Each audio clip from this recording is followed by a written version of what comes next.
so to say, activities and initiatives, and that's why also the,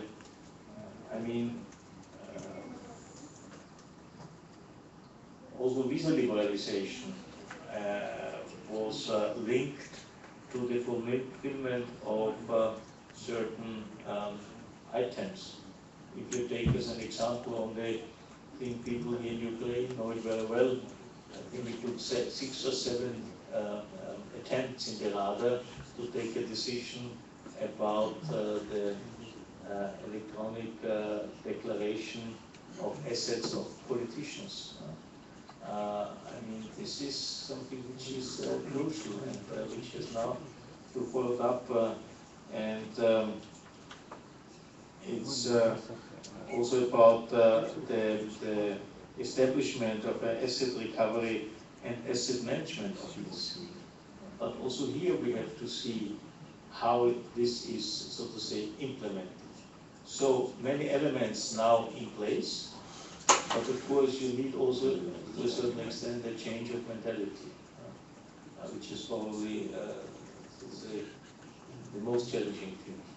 But we can contribute, and this is our aim, to provide a framework which is supporting this. And once again, I believe, you can ask, and I'm always using the opportunity to ask foreign companies and managers of foreign companies, what are the reasons to go into the country or not to go into the country. To go into the country is clear. It's a very attractive market. There is a lot of potential in terms of consumption.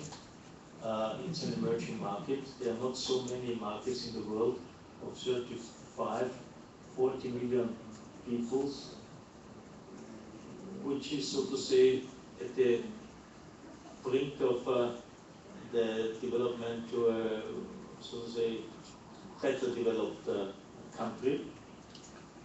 Ukraine is not a development country, by far not. So for businesses around the world, it's very attractive.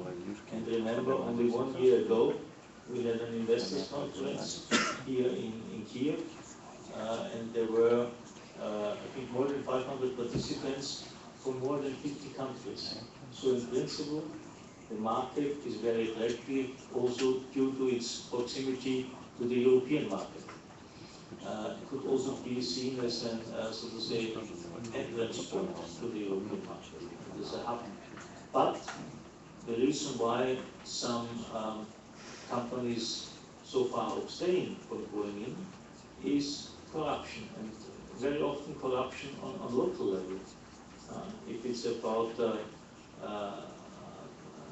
construction permits and things like this, there you very often have this, may I say, little local corruption, but which is decisive and apparently leading to negative decisions.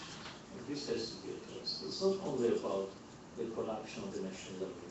It's about the corruption on the regional and local level. And Ukraine is such a huge country in terms of the geographical size that you need decentralization. But you have also to address this issue, and you have to address it on the regional and local level. This is why, once again, the qualification and the quality of the judiciary is so decisive. Because if I look just now in some of the activities of this anti-corruption bodies, etc., there are a lot of investigations, but I'm not so aware that all these cases have arrived at the court, not to speak about judgments. This is what counts, so to say, to have the whole chain, to investigate, to find, to sue somebody, and then to have a court procedure, and then you have a decision by the court. And this is something we will look into it when it it comes in improvement or reducing corruption. It's not only about the setting up of structures. It's about how they are used and how they can work. And here, I have to say, I count on the public prosecutor, but also on the judiciary, because the work after the public prosecutor is the judiciary. Thank you very much, Commissioners. Thank you, colleagues, for coming, and I hope to meet you again today at 5:45 at the press conference in the framework of the Eastern Partnership Ministerial. Thank you. Bye-bye.